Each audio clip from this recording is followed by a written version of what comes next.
Hey everybody, it's the Tuesday night comic book preview stream here at Fantasy Books and Games. I'm Aaron. I'm also Aaron.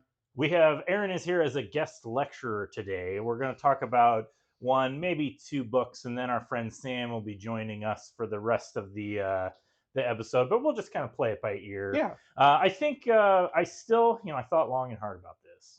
Oh, I think we're still going to start with my favorite thing, which is facsimile facsimiles. Yeah. reprints. You know that, yes. And my favorite facsimiles coming out right now are the original Stan Lee and Jack Kirby Fantastic Fours. This is issue 9, which came out in, I don't know, had to be 1962, I bet. 62, maybe 63. Man, $4.99 was really expensive for a comic For back then. comic back then, yeah. It would have been this would have been a 12 center. That's inflation for you. Yeah. 12 cents to $5. But this is a pretty. I'm only talking about this because this is one of my favorite, like, silly issues of Classic Fantastic Four. It has Namor, and he hatches this plot to trick the Fantastic Four, but I'm just looking at the advertisement. distracted by Charles Atlas. Well, that too. Physique. But so one of the things that is kind of notable and cool about this comic is that they establish that Fantastic Four have money problems, which is In their skyscraper. well, I mean, like, it costs money to. I guess, they have money problems for the skyscraper. There's like actually a running gag in the early stuff is that they have a landlord and he's always threatening to, like, kick them out because Reed's always doing these wacky experiments. How does the landlord work with owning a skyscraper? He owns the skyscraper. Okay. He owns the building. Yeah, okay, I guess. He's like, maybe the Fantastic Four just rent out the top 2 floors. That's what it is. Oh, okay. Or it's like the top, like, 4 or 5 floors or whatever. Oh, okay. That actually makes way more sense. Right. It's still a little more mundane than I think that would actually be, but right. And he's just constantly, like, threatening to, like, kick him out and stuff because all these wacky villains and exactly. I get it. And you know what the solution to it is? Reed just eventually buys the building. Yeah. But before that can happen, they have several stories where the Fantastic Four have to figure out how to make money, and because Reed's a scientist, but and it's notable though because, as I said, it's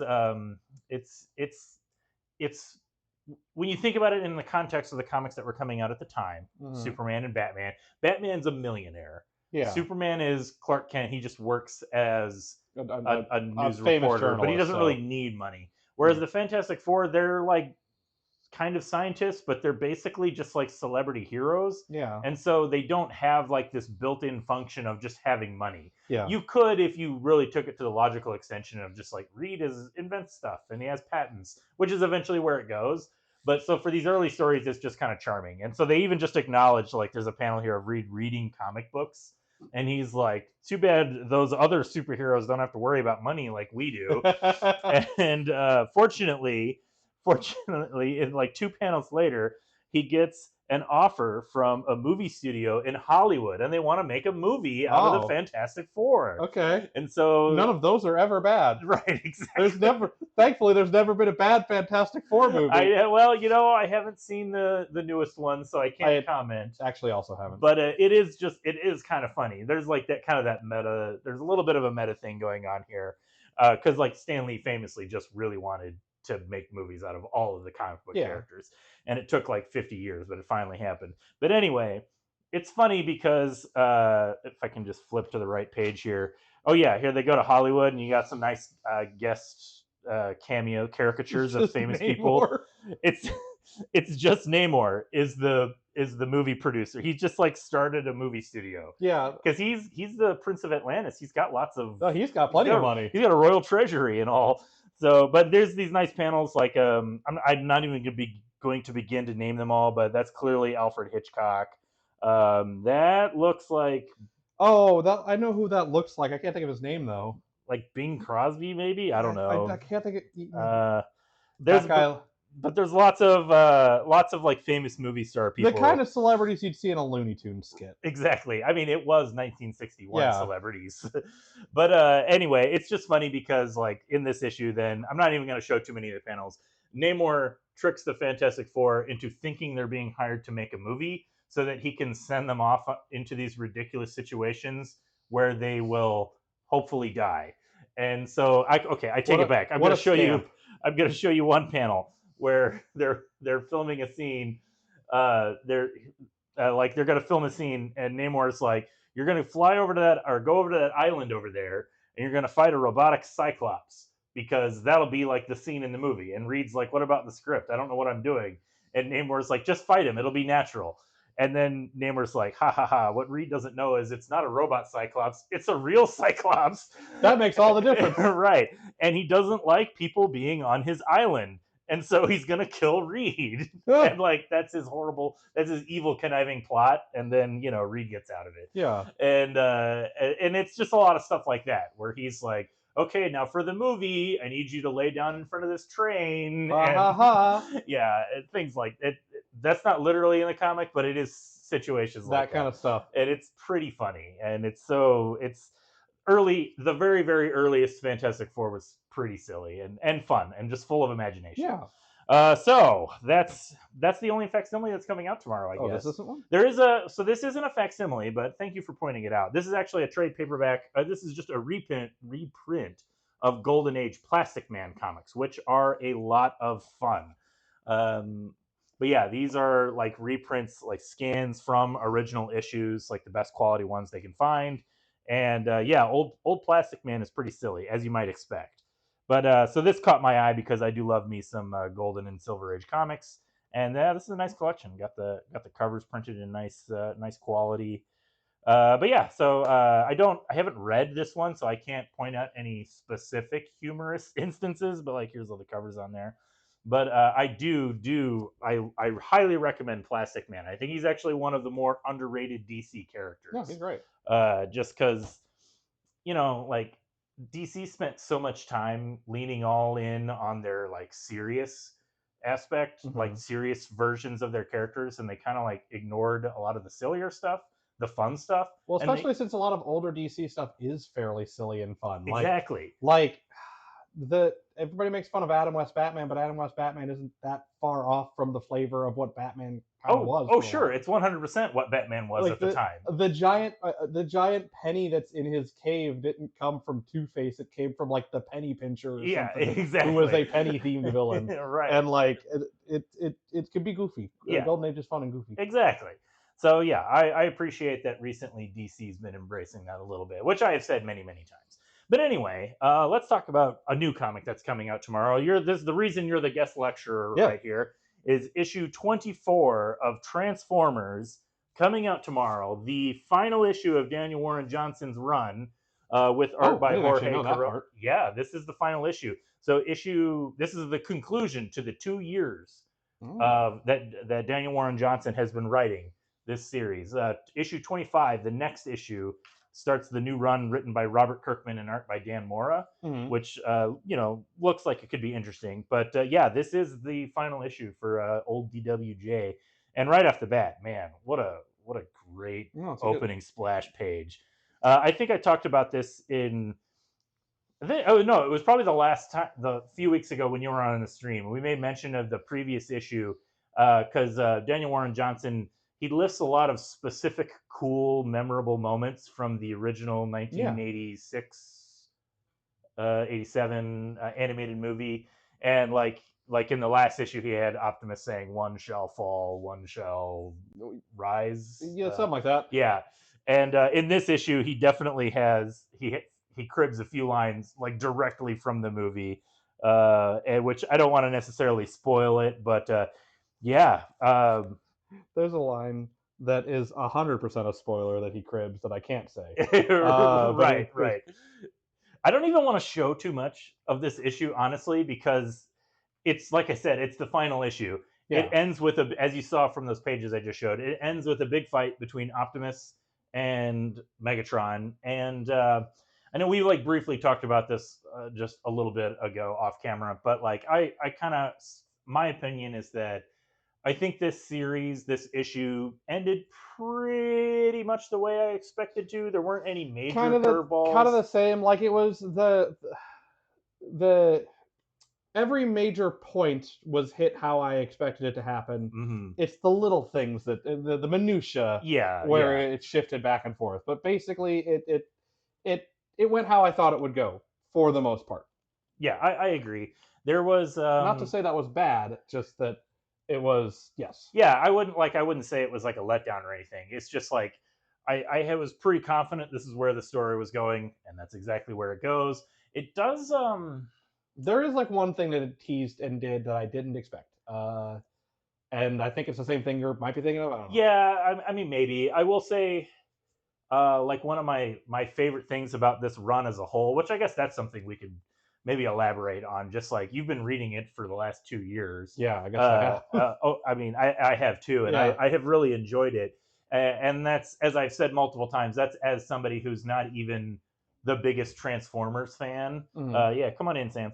We're just wrapping up. We're talking about Transformers. If you have any thoughts you want to share, Transformers, I do not. Sam has no thoughts about Transformers. You Optimus should- Prime is really cool. Optimus You is should- cool. That's true. You should really check the series out. It's really more than meets the eye.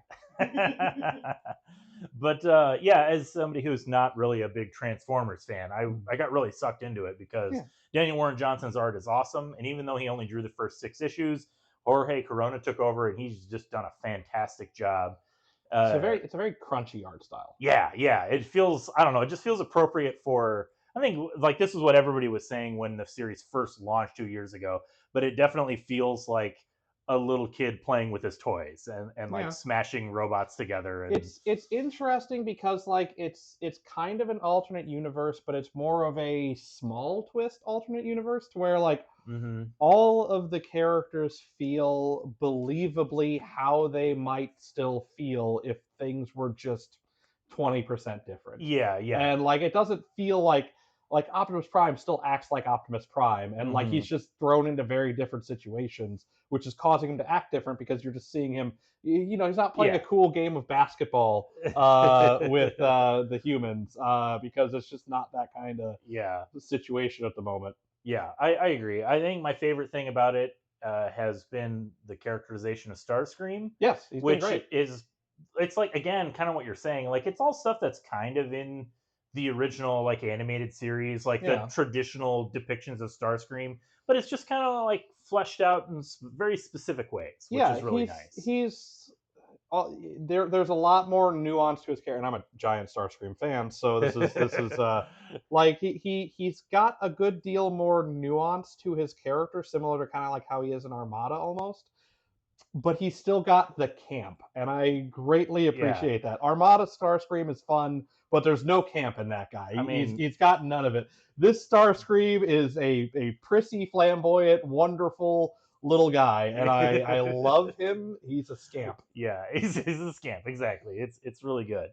But yeah, it does. I guess it is interesting to just briefly wrapping up our thoughts about this issue specifically. Is that it kind of just, it's the big climax, and then it just ends. Like there's Yeah. no real epilogue.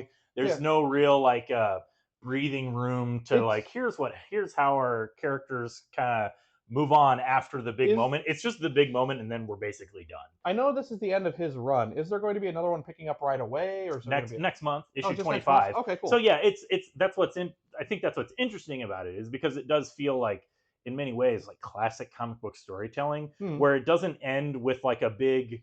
It feels like it ends with an and the adventure continues It- like at the end. Exactly, right, which is how comics used to be. Yeah. And it doesn't necessarily end with just a bunch of cliffhangers that another writer has to come in and clean up, Yeah. and it doesn't Cliff end. Jumper. His name's Cliff Cliff Jumper. Jumper. Now you're the scamp, sir. Yeah. But yeah, I mean, overall, I was happy with the issue. I liked it quite a bit. Satisfied. Are you looking forward to the next Oh, absolutely. iteration of the series? Yeah, absolutely. Very I cool. mean, here's the thing. You know how I am. I'll probably enjoy it even if it's bad, but it's not bad. That's true. So, that and like the GI Joe series are two of my three big reads. yeah. I mean, they've been really good consistently. Okay, let's All right. let's I'm go gonna ahead and pass the mic. pass the mic over to Sam. We'll have Sam tag in. Baron, you can tag out. I appreciate you sharing your Oh, thoughts yeah. with Transformers all. with us, and Have a good night. Sure. Everybody say bye to Aaron. Bye. Bye. Okay, but don't get off the stream just yet. We got Sam coming on. We're going to talk about several books. There is one trade paperback briefly I'm going to mention that comes out tomorrow. Death of Copra, Ooh. round 8. This is the final trade paperback of Copra. This collects all the way up to issue 50, the final issue. So if you haven't been reading Copra because you were waiting for it to finish, now's the time. 8 beautiful trade paperbacks. I'm just going to show off some of the art here real quick because I love this comic. Michelle Fifa's art is just brilliant. It has this way of looking really I don't know what's the word. Not childish, but like it has like a playfulness that comes from it conjures images of like a high school student sketching in That's what his notebook, like in Mhm. the margins while he's supposed to be doing his homework, you know. But when you really study it, it's like really polished and a lot of thought gets put into it. It's brilliant. He's one of my favorite comic book creators in the whole industry right now. And he's one guy. Yeah, exactly. Just one guy doing it all. I did. Thank you. So yeah, definitely. Oops. Sorry, we got interrupted by a different guest. But she silent she will not be named. She's no longer welcome on this stream because of the incident that happened last week. I don't know if you caught. She just told me about it. She just told you about Yeah, that. 'cause Well, I wasn't paying attention to my messages at all. of course, Yeah. yeah. On vacation. Yeah, you were like in Canada or something. Yeah, yeah. Do they even have text messaging up there? I had to link to Wi-Fi just to get anything. Yeah, so, exactly. So anyway, yeah, Death of Copra. Have you read any of Copra at Oh all? yeah. Okay. I love Copra. Yeah. Because it's How do the you best. pronounce his name? It's okay. It's Michelle FIFA. Michelle I- FIFA. FIFA. I've heard it a million different ways. I have too. Yeah. I'm pretty confident about that. I've met him at a convention once, and I asked him how he pronounced his last name. And oh wait, no, did I say FIFA or Fife? You said FIFA. I said FIFA. Oh man, now I don't even remember what he told me. Oh. I guess I don't know. I think it's FIFA is what he told me. The point is, I didn't ask him how he pronounces his first name, and I just always assumed it was Michael with like a weird spelling, but it is actually like Michel, like, yeah. like the French pronunciation. So yeah. Anyway, Copra, awesome. It's Yes. finished. You should definitely check it out. She Who Shall Not Be Named also dropped off this one book. I wanted to briefly talk about. The Bone Flip book is coming out tomorrow. Did you see this on the shelf? Mm-hmm. This is so first of all, I love Bone. Jeff Smith is a brilliant cartoonist, and so this is a fun little sketchbook. I almost don't even want to flip through it because I feel like it's just going.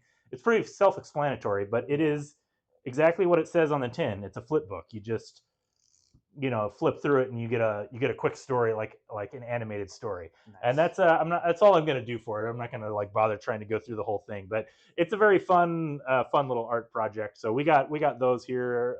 They release tomorrow. Nice. Okay. What kind of books do you have, Sam? I've been doing a lot of Let me talking. see. I want to talk about Superman: The Kryptonite Spectrum #2. That's a good one. That is a good one. Did Yeah. you read the first issue? I Yes. did. I think I liked the first one a little more than this one. Okay. Just based on the first one had a lot of like playing around with time and how you perceive that in comic book form. And, like, I Yes. really like how it tied that all together. I agree. This one was a little more straightforward than that one. Mm-hmm. Superman gets enlarged by He one just- of the. He becomes a giant. The Yeah. kryptonite just makes him grow.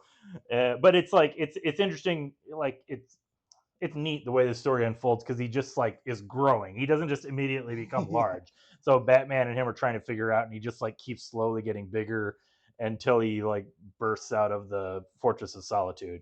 But I definitely agree with you. The first issue was so strong. It Right. was such a good issue. Like you said, I really liked the way it played with time, with the comic book format of having the panels out of order. And this one, it's like you said, very straightforward. It's Right. just Superman gets giant. But, and I'm not going to show it. I'm not going to tease it. But that's the nice page, just of giant Superman sticking out of the Fortress of Solitude. I will say that the like final page of this issue really had me excited for the Oh, next issue. Yes. So while this issue itself, like I agree, it wasn't as complex as the first issue. I really like the way this story is going, Yeah, me and it's too. like got me super pumped for the next issue. It's crazy too. Like they don't have to revert to like their Ice Cream Man mode of telling stories. It's like it's not like super dark or anything. I was don't know why I thinking was about that. expecting that. Yeah, but yeah. Have you yeah. read much Ice Cream Man? Yeah, yeah. Oh, I've read okay. like the first like 2 trades probably.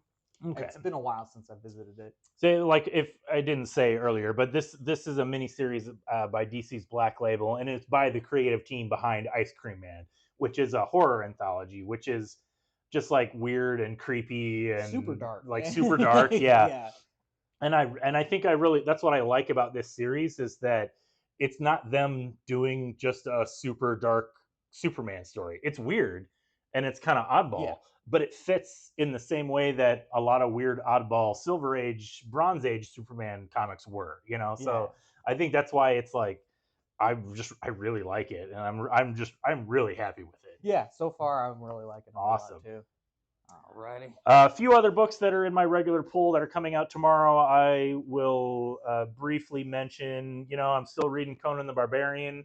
Awesome cover by Dan Panosian. I just like me a good Barbarian comic, and Jim Zub has been killing it on this. Always has good art too. Actually, is it? Anyway, I don't want to waste too much time on that one. But I'm enjoying Conan. I also am enjoying Supergirl, talking about DC's kind of embracing of Silver Bronze Age stuff. They're on issue number 5. They're on issue number 5 already. I feel like 4 just came out like 3 weeks ago, Yeah. and it might have. But yeah, this is by Sophie Campbell. She writes and draws it, and this issue has the Super Pets in it, which I do. I like the Super Pets. So yeah, just a really fun, colorful comic. Definitely got like a throwback vibe. I don't know if you've read this at all, Sam, I but have not. yeah, Princess Shark. It's a lot of fun, and as I said, just keeping in line with some of DC's more retro feeling stuff that they've been doing lately, which I have greatly appreciated.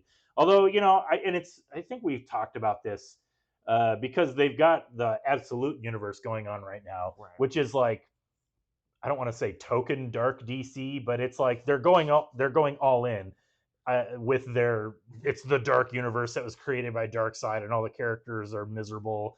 And so I kind of appreciate that they just like put all of that feeling, those types of stories, into its own universe. They're partitioned. They're partitioned out, and now the regular DC universe can have Super Pets in it and be silly, and has, you know, Streaky the Wonder Cat, and it's just I appreciate that. It feels like they're really trying to make comics for everybody, Yeah. and not just cater to like a really niche audience. Yeah. Let's see, a couple other books coming out tomorrow. I think I talked about the first issue of this, Cul-de-sac. This is from Bad Idea Comics. It's written by Mike Carey and art by, oops, let me get the camera there. Art by Jonathan Wayshak, and this is a cool looking comic. Like, Yeah. I really like this guy's art, and it's like a weird vampire story basically, but with this just really beautiful art. Like, I like the way that the pages are like in black and white with just like splashes of color here to signify different things. Very, very cool comic. Definitely check it out. I mean, like, what else can I even say? Just like, look, this is, you have Art not, is excellent. you do not see a comic on the stands that looks like this every day. This is so cool. But yeah, I really like the first issue. I haven't had a chance to read the second issue yet, but highly recommend. Just let's take a look at that cover again. Like, that is like cool cover. Look at that. Just like it's like giving me Bill Sienkiewicz vibes a little bit. Like, I think I said before, Jonathan Wayshak's art reminded me a little bit of Sam Keith. Like, that's the vibe I'm getting off of this. Like, going back to the late '80s. Yeah, the Max, exactly. But he did a lot of he did some Batman stuff. He was the original artist on Sandman, Neil Gaiman's Sandman. And he did some cool Wolverine stuff for like Marvel Comics Presents, and it's like that era of like Sam Keith mixed with a little bit with Bill Sienkiewicz, just with the like really really kind of bizarre stuff. So yeah, those are all artists that I really like going, back in the day. So you can see why this would appeal to me for sure. Also coming out tomorrow, I think there's one other book that's in my regular pull that I might mention, and then we'll move on to some of the newer stuff. Blood Squad 7, issue 10 comes out tomorrow, and this I've talked about this book off and on as it's come out. I really am enjoying this book, but I think I have said before that I feel like we're already on issue 10, and it kind of feels like it's taking its time getting going, like getting its story going. It also, unfortunately, this book feels like it brings a lot of baggage with it because it's Joe Casey kind of riffing on the original idea for Youngblood, which was one of the original Image comic books written and created by Rob Liefeld, who then after he quit Image, he took Youngblood away from Image, and now somebody else owns the right to Youngblood.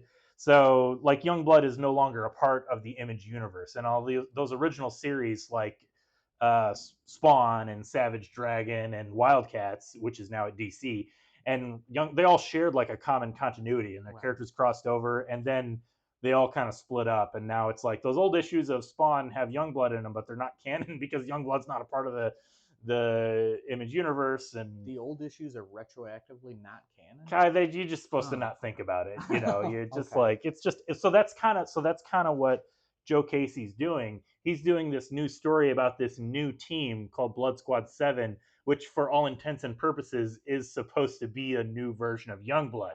And in this book, they make references to the original version of Blood Squad 7 that happened back in the 90s, and you're supposed to sort of like mentally add, like, whenever you think of Youngblood in the old original Image universe, you're supposed to think it's the Blood Squad 7 thing. And so there's a lot of deep cuts, a lot of references to Youngblood that if you've never read Youngblood, you're not going to get it. And I'll be honest, I'm not the biggest Youngblood reader. I liked some of the Image stuff, but I still was mostly like a Marvel kid at that time. So when Jim Lee and when they all left to form Image, I just continued to read Spider-Man and X-Men and stuff.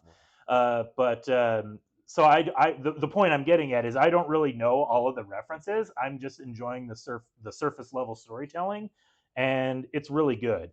This issue gets pretty serious. It gets pretty heavy. It starts dealing with some very serious topical subjects. There is, I mean, I guess I won't beat around the subject. It's about war in the Middle East, and it's about specifically a country that is defending itself against terrorists, and so it's bombing the terrorist country, and it's all very like, it's obviously about what's going on right now, but all the names have just been changed a little bit.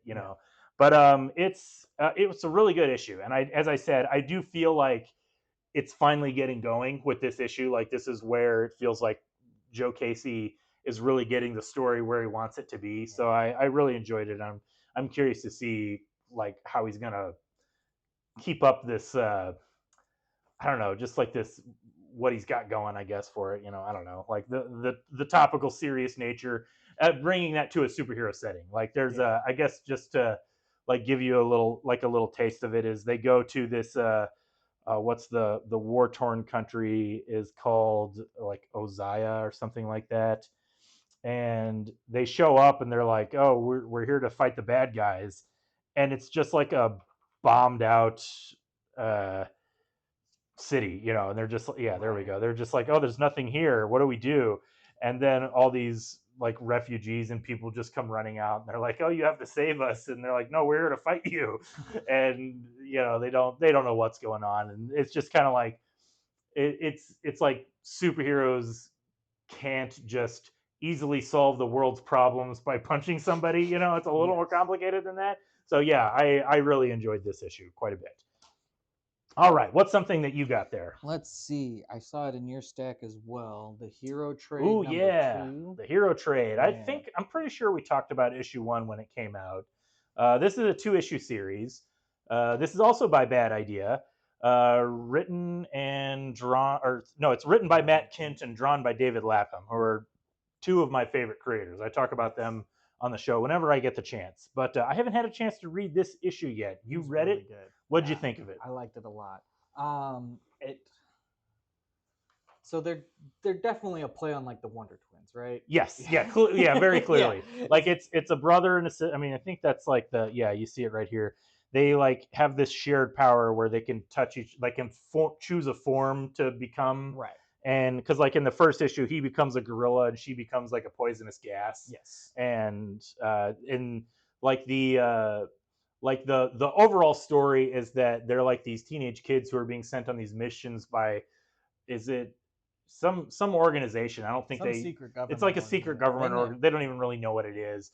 And it's like you're not really supposed to know because it's all like covert ops things where they're just like, well, just send these kids in there and they'll just kill everybody in the building. And but like the kids don't really know what's going on, so they're kind of stringing the kids along with Right. this like story of like, as soon as you turn 18, you'll be able to go outside and live a normal life. And It's the all lies very are pretty transparent. yeah, it's all very manipulative but obvious. So this is the second issue. It's only a 2-issue series, as I understand it, right? This is the finale. Yeah, it So wraps it up pretty. how did it go? You don't have to spoil it, but you liked it. It was a really good ending. Awesome. Yeah, I mean, just it looks so cool. Like Yes. this, I love David Lapham's art. This is so a good what looking else? comic. I know that name. He did. I mean, he's done a ton of stuff. He did Stray Bullets. Okay. For a long time. He wrote and drew. He's been drawing comics since the 90s. He like broke into comics as a really young guy. I think maybe at like Valiant Comics or maybe it was Defiant Comics. But yeah, he's done a lot of stuff. He Yeah. did a really good Daredevil Punisher crossover in the Ooh. early 2000s. That is beautiful. It's really really good. That It's one of my sounds cool. favorite Daredevil Punisher And he crossovers. did the art or just wrote He it? wrote and drew it. Oh, nice. Yeah. He and he's also written a lot of stuff. David Lapham's one of those guys who just kind of does both, whatever Yeah. project he works on. He did he was the writer, I believe, for Deadpool Max back when Marvel was doing the Max series.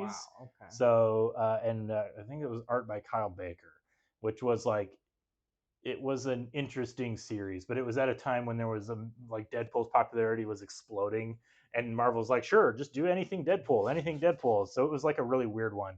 But yeah, anyway, the point is, Lapham's been in the industry for a long time, Yeah. and really, really cool art. Just I like how just like, and I guess in a weird way, straight laced it is. Yeah. Like it's very uncomplicated, but his storytelling is just top notch. Well, and the characters are really deep too, so that like it can lend itself to the simplicity of the story. I guess that's another part of it. He's really good at like character expressions. Mhm. You know how like a lot of artists will kind of fall into that trap where all their characters have kind of the same face. Yeah. And Lapham does not have that. Like he draws each character as like an individual with their own face, and just really really good. I guess I don't want to flip too much further into this. I don't want to spoil anything for myself. Right. But I don't know. You how did you say the story went overall? Oh, I didn't see the ending coming at all. You didn't? Oh, okay, No. good. There's a neat little twist at the end. Let's see, what can I say without giving away too many spoilers? Yeah, I thought it was really good. Thought the characters were really deep. I thought the twins were interesting. Mm-hmm. Yeah, I would recommend Awesome. it. I mean, I can't wait to read it. I'm really looking forward to it. Also coming out tomorrow is actually, you know what? There's another Bad Idea comic here. We'll just go ahead and talk about that real quick. Survival, or no, I'm sorry, Survive. It's just Survive. So like, I think we talked about like Bad Idea is kind of coming back pretty strong. They're putting out a lot of books. Yeah. They kind of took a few years off. I think they were just doing like Kickstarters and stuff like that. But now they're back to publishing comics. And for the most part, I kind of trust the quality of a Bad Idea comic. They always have, like I said, Matt Kindt and David Lapham. They're like two guys who just always make cool comics, but they're not like, for lack of a better term, rock stars of the comic book industry. You know what I mean? Like they're not like your big names that are constantly doing tons of work at Marvel and DC, Right. but they've been working in the business for a long time and mostly making their own comics. So yeah, this series is by, I think it's Robert Venditti and Doug Braithwaite, who's one of the guys who's been doing art for Conan the last couple of years. Oh. And this is his art is, I think actually I just talked about Doug Braithwaite. He did the art for Savage Sword of Conan that I think I talked about last week. And I have to admit, I kind of prefer his art when it's just in the black and whites. Like Yeah. you just get a sense of that strong line work, and like he's a really really good artist. The coloring on this is really interesting because it's really like I don't know how you very painterly, I guess you Mhm. could say, and I feel like a lot of his like ink work, if it even is ink, this almost looks like it's gone straight from pencils to colors. You know what I mean? Like they just Yeah. took his pencil work and painted over it, which I guess it could be. What are some of like the telltale signs of that? Just how there's like no strong like ink lines on the figures. See how like they have all like almost like a halo around them, Yeah. like the coloring is doing all the heavy lifting of creating the shapes. Like there's no like strong lines like on the face. Like there's you see it a little bit here, but like see these like cheekbones and just like all this shadow. It's all the shading and the shadows, which is creating the dimensions on his face instead of like The actual actual. lines. Yeah. But it's a stylistic choice. It's just it's a lot of honestly a lot of modern or contemporary comics look like that. Like Yeah. that's kind of the style is that the coloring does a lot of the heavy lifting, in my opinion, of creating forms. And I admittedly am just a little bit more old school. I just like those heavy inks and Yeah. like sharp lines and stuff like that. But this is a good looking book. It's pretty neat. It takes place on a submarine, and the submarine sinks. And Oh. he's it's the this issue is mostly just set up, and it's a Russian submarine, and there's an explosion or something. You don't really know what happens because it's all just chaos of this one guy just trying to survive and like getting out of chambers that are flooding and Okay. and trying to find where there's pockets of air. And it's very chaotic, as I said, and pretty dark because you just see lots of people dying. And then there's kind of a final page twist that maybe recontextualizes what you saw a little bit, not a whole lot, but a little bit. And it's like the cover has, you can kind of see these tentacles on the cover, which Yeah. implies there's probably some kind of monster situation, maybe, but I will say that doesn't show up in this issue. So Okay. it's like maybe leading towards something. We'll see. But yeah, I mean, I enjoyed it. I Yeah. did like it. Like I said, I pretty much recommend any of the bad idea stuff just on almost on principle. Like Yeah. I just trust that they got good creators. Like they're not like putting this out because they have to have a monthly book out. Like they're putting it Right. out because they got cool comics to make. There's a difference in my mind. Oh my god, I gotta stop throwing this stuff. Okay, let's see what else you got there, Sam. Let's see. I talked about Superman. I didn't talk about Captain America Captain number America. 3. Okay, have you been following this series? Yes, I have. What do you think? So far so good. Let me think. How would I describe it? So there's a new Cap Mm-hmm. who took Steve Rogers' place because this series takes place immediately after Steve Rogers gets out of the ice. Okay. He Yeah. comes back. He's not convinced that he wants to be an Avenger. He decides instead that he's going to join the U.S. Armed Forces and help them out. And of course, their first target is Doom. Of course. Yeah. He gets to meet the new Captain America, that Mhm. guy, Which one? the guy in the middle. Yeah. That one. Okay, Mhm. that's the new Cap. Yeah. And he's like, is he like did he just become Captain America at the same time as No. Steve? Means? So So like he's been Captain America for a while Steve was frozen in ice. yes. Okay. He like as a teenager or young adult, he witnessed 9/11 Okay. and decided that he was going to join the armed forces based on that experience. Okay. And so he's been in the Middle East. Mm-hmm. He's seen a lot of stuff. So And I didn't realize this. I kind of had this feeling, but I didn't realize. I read the first issue when it Yeah. came out. We talked about it, but this is riffing on. If old school fans are going to know what this is. This is riffing on the '50s Cap. So Really? oh yes, oh Okay. yes. So this is 100% like because this is Chip Zdarsky that's writing this, and it's kind of him just updating. I mean, I don't know if it's literally supposed to be that character, but he's riffing on the So there's the original Captain America comics from the 1940s, right? Okay. And that's Steve Rogers. Those were written by Stan. No, I'm sorry, not written by Stanley. Oh God, I'll get burned for saying that. No, Jack Kirby, Simon and Kirby. Yeah. And then when they got fired from Timely, Marvel just kept making Captain America Right. comics with other creators all the way through the 50s. And there was like even some weird, like it was called like Cap's Weird Tales, where it was basically just like weird horror stories. But so like the point is that they made Captain America comics in the 50s without Simon and Kirby. And then in the 60s, Stan Lee decided to bring Captain America back. So like there was a period where they stopped making Captain America comics, but like the early 50s, they were still doing it up until that point. And then they stopped doing it. And then when Marvel Universe became big with Fantastic Four and the Hulk and Iron Man, and they decided to bring Captain America back. And so they were just like, they just forgot about those 50 stories. They were just like, okay, it's Jack Kirby's drawing it. It's just the original Steve Rogers.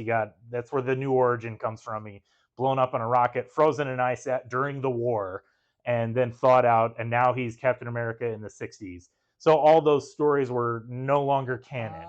So then at a certain point, I don't remember whose run it was. I don't want to spit out names and get them wrong, but at some point, it might have been in the 70s, it might have been in the 80s, a different writer, like Mark Grunwald or Steve Englehart, like one of those guys, they made those 50s Cap stories canon by saying, they wrote the story where they said, okay, so Cap got frozen in ice, but then somebody else just took over, and he was Captain America throughout the 50s, and he was the Cold War Cap. So he's the Captain America during the Cold War, and he's a different guy, and he's not as good as Steve Rogers. And it was kind of used as like, okay, here's a guy who's got a different personality as Steve Rogers. He's not as heroic as Steve Rogers, but he's still doing his job as Captain America. That's basically what this guy, it sounds like that's basically what this is. So yeah, they're just kind of updating that idea for the contemporary continuity, because again, it's like this whole sliding timeline thing where like everything's in continuity, but you can't literally have Professor X be a veteran of the Korean War, right, and Tony Stark can't literally have been in Vietnam War. You know what I mean? Yeah. You have to update these things every now and then, and that's what this is. Is like you can continue to have Captain America be from World War II and get thawed and frozen out at some vague point in time, but like those 50s, like you can still have the 50s Cold War Cap still be a thing, because that all happened in real time if you want. But then yeah, you're just basically updating this idea of like, okay, well, if Captain America was gone for like 70 years, somebody else is going to take over here and there. And so that feels like, I mean, I haven't read this issue, but you're confirming that's basically exactly what it is. It sounds like. Yeah. I like, they've shown this new Captain America in various parts of his life, you know, like dealing with the mantle. He has his set of traumas. He's not outright a bad Cap by any means, at least not yet. Yeah. But that was kind of like, it was used as an example of like why Steve Rogers is so heroic as Cap, because he's just he's the best hero, the most noble, and everybody else just kind of fails in comparison to him. Yes. So I wouldn't be surprised if that's where they're going with this new guy. You know, just it certainly feels like that now. call it a hunch, but if there's some 9/11 politics involved, he's definitely a more complicated Cap. Yeah. No, for sure. Would you say? I mean, that's appropriate for the era because it's a more complicated time. Steve Rogers comes from a simpler time, even though it really wasn't that simple during World War II. No. But you understand, right? How would you say this compares to what I just said about Blood Squad 7? Is this as hard hitting and topical as Blood Squad 7? No, definitely not. I mean, based on your, talking about it, like, no, it doesn't. I mean, there's nothing in terms of current events that's really happening in this. Okay. Well, because it takes place, you said, in the past of like the current continuity's past, which is like 10-ish years ago. Because I remember reading somewhere that Marvel always treats it that Captain America was thought out 10 years ago in whatever the current continuity is. So if it's the year 2025, that means Cap was thought out in 2015, which is weird to think about. That is, that's part of, what's the term? The collapsing timeline? The sliding timeline. The sliding timeline. Yeah. But anyway, yeah, that's just part of the trap that Marvel Comics falls into with having everything be in continuity. Like you just got to have ways to wiggle around it, Right. you know. But Oh, they wiggle. yeah, they're doing the shimmy slide in this issue. But yeah, you enjoyed it. Yeah, it You're was liking good. this series. I've been enjoying it. Awesome. Also coming out tomorrow, I got a couple of number ones here that we'll talk about briefly. Actually, first, you know what? Let's talk about this one real quick. X-Men Alpha of Apocalypse. I just don't even know where to begin with this. So they're bringing the Age of Apocalypse heroes back. Oh man. 'Cause- so and yes, how? please. Okay, so here's the reason I say I don't know where to begin with this, because Marvel you're just going to have to try and figure this out. Sure. Marvel accidentally has 3 separate Age of Apocalypse anniversary comics coming out like in the next couple of months. So Okay. they're doing a reprint of the original Age of Apocalypse Alpha.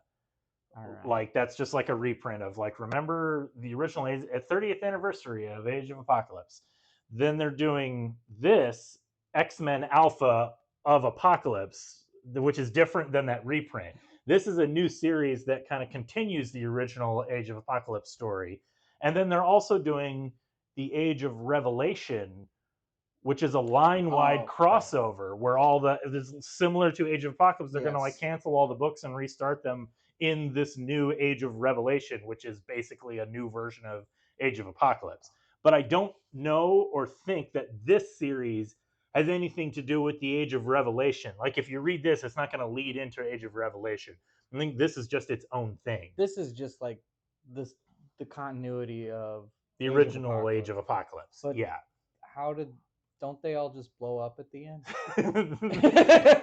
So you have read the original It's Age been of a Apocalypse. long time, but yeah. But yes, that's what they do, just blow up at the end and reset the timeline, and everything is back to normal except for a few things like Blink stays around, Yeah. Dark Beast stays in the regular universe, and he actually replaces Beast, and it's actually a pretty neat. It's a neat thing. I remember that one. Like Beast is evil. It was one of the first of many attempts to make Beast evil. They're doing it all the time. It's like his thing now. Yeah, they're just like, oh, he's like always ready to just be evil, just like that. But yeah, so this pretty much picks up kind of where they all like die, and this is this is like that moment. It's like the end of the apocalypse world, and I guess this is another one of those things I complain about all the time, where like the selling point of the issue is kind of like the cliffhanger to the first issue, where they're like, if you read the advertisements for this, you will know that this story is the Age of Apocalypse characters decide to try and save their universe, so they come into the regular 616 universe and interact with like their counterparts from the 616 universe. Okay. But that doesn't happen until like the final page, where they're like, there's only one thing we can do, and it's cross over into the other universe. And I'm like, well, I already knew that was going to happen. You told me that's what was going to happen. That's how you got me. That's how you got me to buy your book. Yeah. So it's let's flip through it a little bit some more. I mean, I have a soft spot for a lot of these Age of Apocalypse characters, even just like this lettering. Like this is such 1995 lettering. It is, Like yeah. it looks like an old comic book, and it's got the it's got the the Age of Apocalypse versions of the characters, and it's got Magneto, Sinister's here. Yeah, it's Age of Apocalypse Sinister, and he's doing some experiments, and they're trying to save the Age of Apocalypse universe. And there's a little bit of like it's not even really a twist. It's just sort of like I don't know. You'll just have to read it to really get it. I'll read it. I'm not the biggest Jeff Loeb fan, even though he wrote a lot of the Age of Apocalypse stuff, and I am nostalgic for it. So I appreciated it as a kid, and I appreciate it for what it was, but it's not what I would consider great comics, if you know what I mean. I know. And so reading this, I'm just sort of like, I don't know if I'd really need a new comic going back to that. I'm more interested in this Age of Revelation thing, which I'm not interested in at all. But at least it's like remember Age of Apocalypse? We're just going to do it again, but like in a new way. Yeah. We'll see. Update it, Yeah, Yeah. sure, why not? But anyway, yeah. So that's like the first of the. Well, it's not the first because we did talk about that X-Men Revolution Zero that came out last month, I think. But anyway, get ready to see lots of Age of Apocalypse stuff over the next coming months. All right. That's. I have a few more number ones. Did you have something else? I think that was all I had. Okay, cool. Yeah. So we'll talk about few. I guess while we're still talking about Marvel, also coming out tomorrow, the Punisher Red Band #1. This is the Frank Miller variant cover that I got, and I this cover's all right. I know like modern contemporary Frank Miller covers get a lot of flack, but grading on the scale of Frank Miller covers, the later era Frank Miller covers, I kind of like this one. I just like it gives off proper Sin City vibes. Like I just like the logo with bodies everywhere. But yeah, so Frank, I said Frank Miller. Frank Castle is back, and that's kind of the big thing because Marvel's been kind of in this weird spot where they need to maintain the trademark and the character and the intellectual property rights, but he's kind of a hot button character. Like he comes with baggage. He comes with baggage. That's a good way to put it. And so there was like a period where they just weren't publishing. They had a Punisher book like 2 years ago where the different guy as Punisher, and it was not good.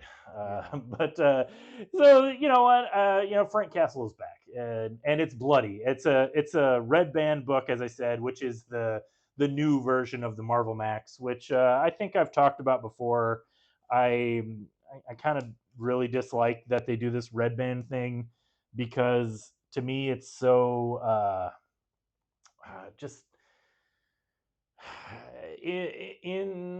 insincere. Like, I feel like they're splitting too much from like the mainstay. So no, I just feel like it's all for show. Like it's red band because it's not for kids, but this is still a comic book for kids. Like, and here's my example, because actually, you know what? Oh yeah, here we go. I guess spoiler alert: the villain in this issue is a cool Spider-Man villain, Tombstone, and I thought he had this line of dialogue here. I guess I feel like a jerk flipping through this. Anyway, the point is, and I'm not going to keep flipping through it to find it. I'm just going to tell you, it is polybagged because it's so bloody and violent that it's not for kids. It's R-rated. It has a red band, explicit content label on there. That's how you know it's not for kids. But also, there's no swear words in it, and they use the little symbol asterisks for the swear words because heaven forbid a Marvel character say a bad word. Yeah. And that just blew my mind. Where I'm like, I am old enough.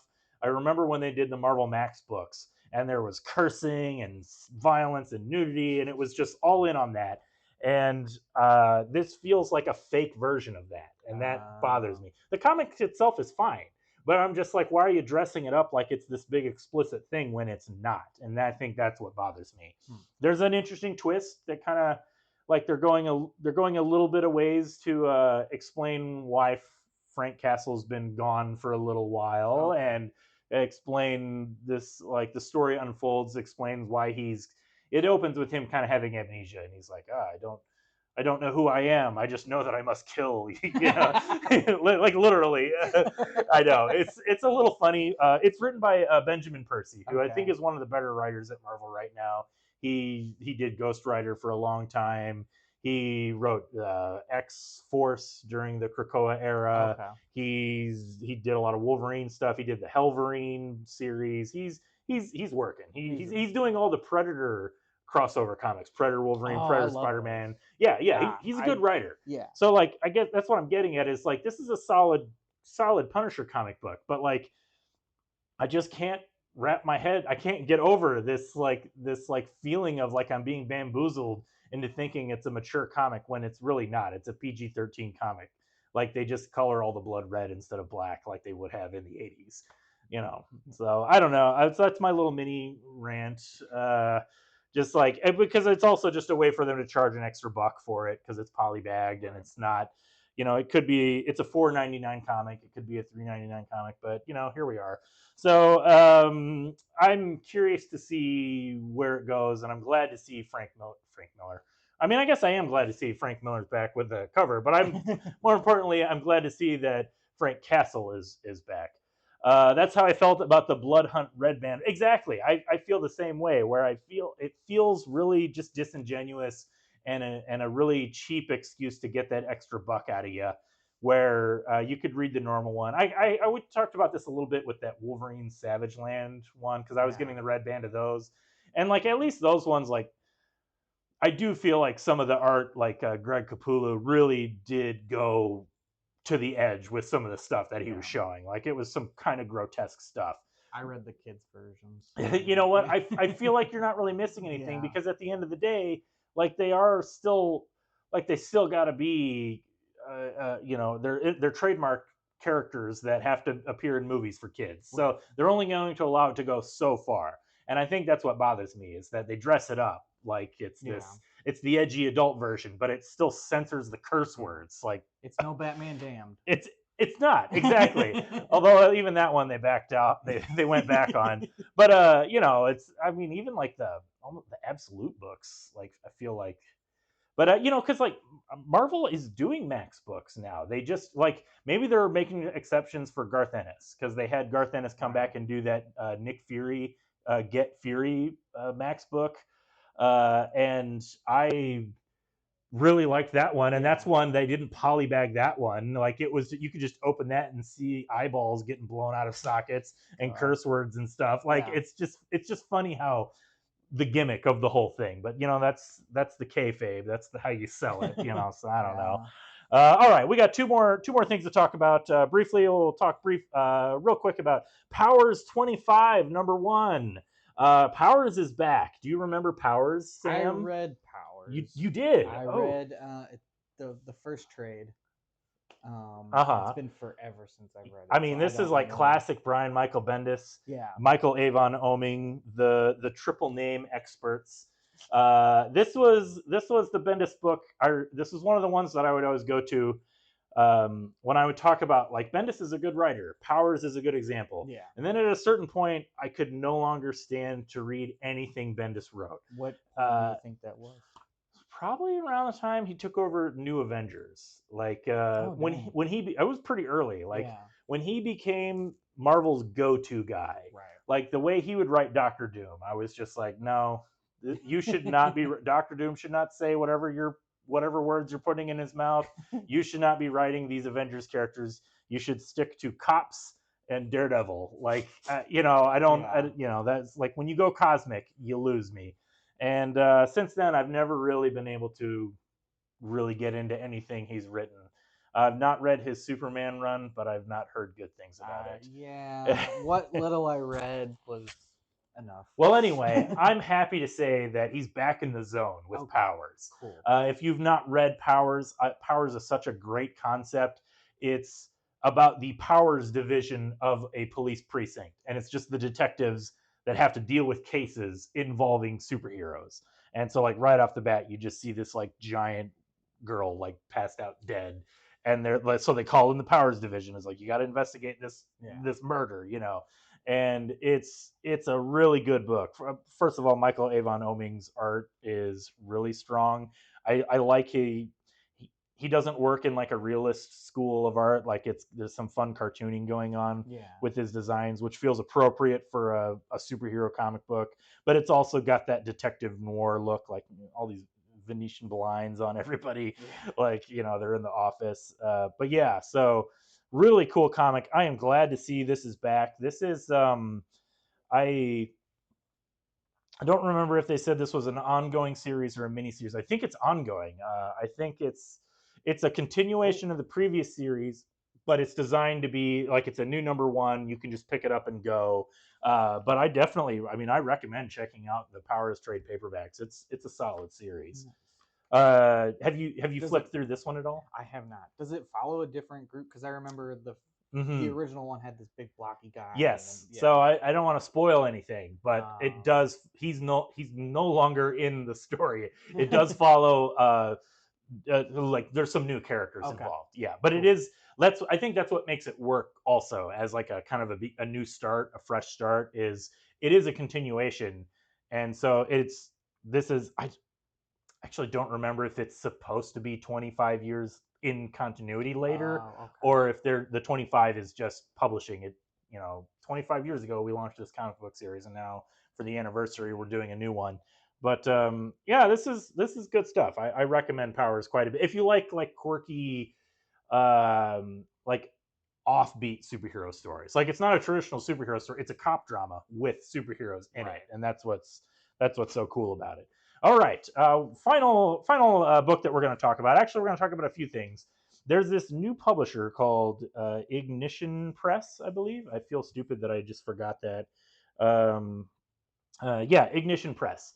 And there's a new issue coming out tomorrow called Murder Podcast. And you know what? If you look at the cover, you see the title, I think you can probably kind of guess what it's about.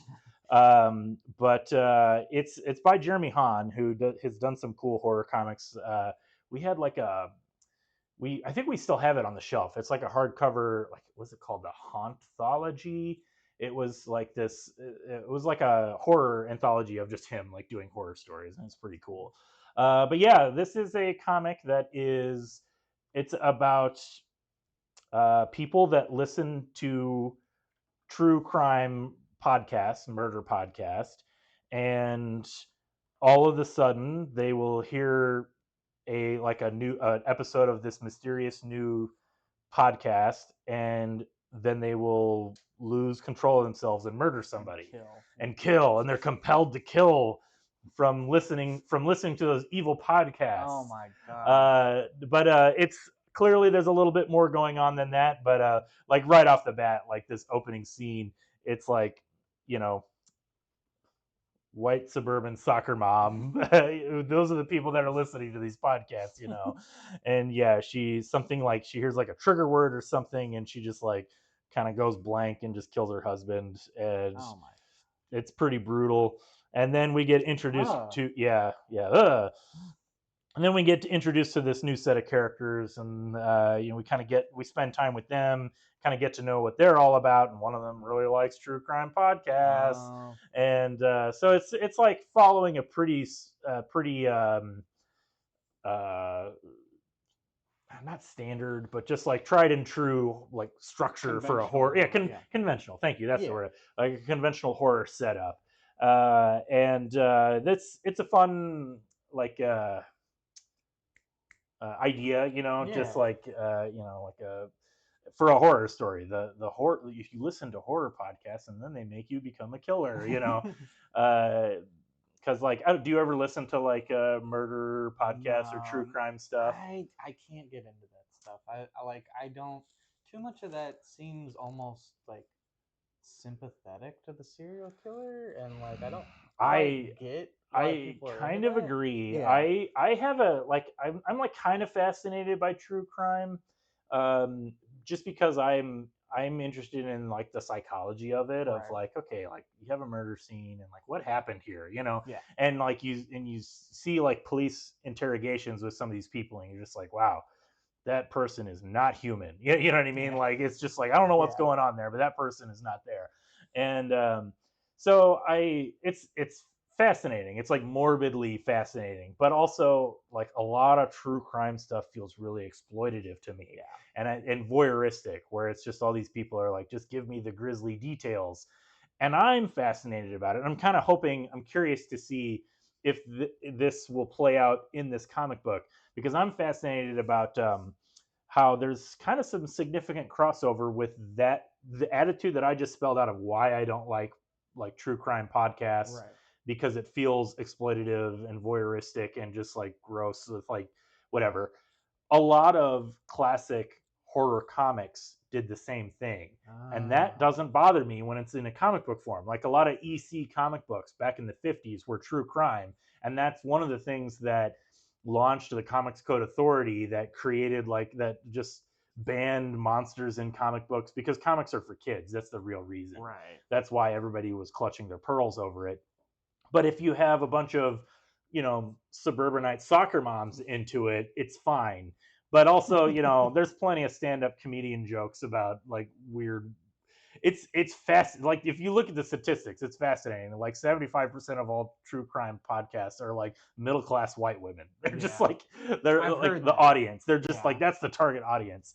And so yeah, it's fascinating. So I'm just curious to see how this is going to play with all of that stuff that I was just Yeah. talking about. There's a few things like there's some promotional stuff with this that's coming out tomorrow. There is, if you buy the issue number one, there is Murder Podcast protective earplugs that come free with it, and I'll put it on the downward camera here so you can kind of see. So this little case, and it has earplugs Look so at that you that. can stop yourself from listening to the podcast. I guess. It didn't connect that was the Yeah, so point. you can so you can like save yourself from getting turned into a murder zombie. But even more so, aside from this first issue that's coming out, there is a free ashcan version. So if you're curious about it but you don't want to commit to buying it, you can come in. There's a free ashcan here. It's you can kind of see it's slightly smaller, and it's like it's basically the opening scene that we kind of showed off. But if you want to just get a better, closer feel for the art and the story, this is available tomorrow. And Ignition Press, there are two other free ash cans for two other different series. There's Voyeur and there's Deluge. Voyeur is by Leah Williams and David Baldeon.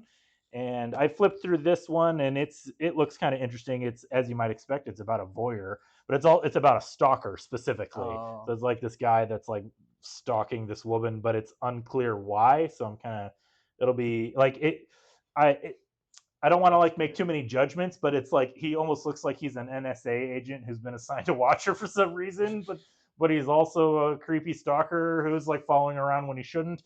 I don't really know. Like we'll see how the story goes when the issue comes out. Also coming out are also a free ashcan version of Cullen Bunn, like the kind of the horror go-to guy these days. And the art is by Merrick Cresta, and this one's a little more like it takes a little bit longer to get into, but it takes place in a women's prison, it looks like, and there's some kind of monster thing going on because like the opening page is like she's doing some farming at the prison and she cuts herself on a weird tooth, and so I'm sure there's going to be some kind of monster magic going on at some point inside of this prison. But like this is mostly just setting up a lot of the characters and kind of the situation. You don't really see monsters in it, but there's some weird. Oh yeah, there's some brutal foreshadowing. So anyway, yeah, come on in. We got free ash cans. Check it out. While supplies last, I guess. Yeah. So yeah, Get them while they're hot. that's right. All right, that's everything we got for this week. Yeah. So thanks everybody for tuning in. Like our friend Dan says, there's comics out there for everybody. It's not just superheroes. Sometimes it's murder podcasts and cop comics about superheroes. But anyway, come on down to Fantasy Books and Games, buy some comic books, talk to me and Sam. We love talking about comics. Yeah. All right, we're out of here. Bye. Bye.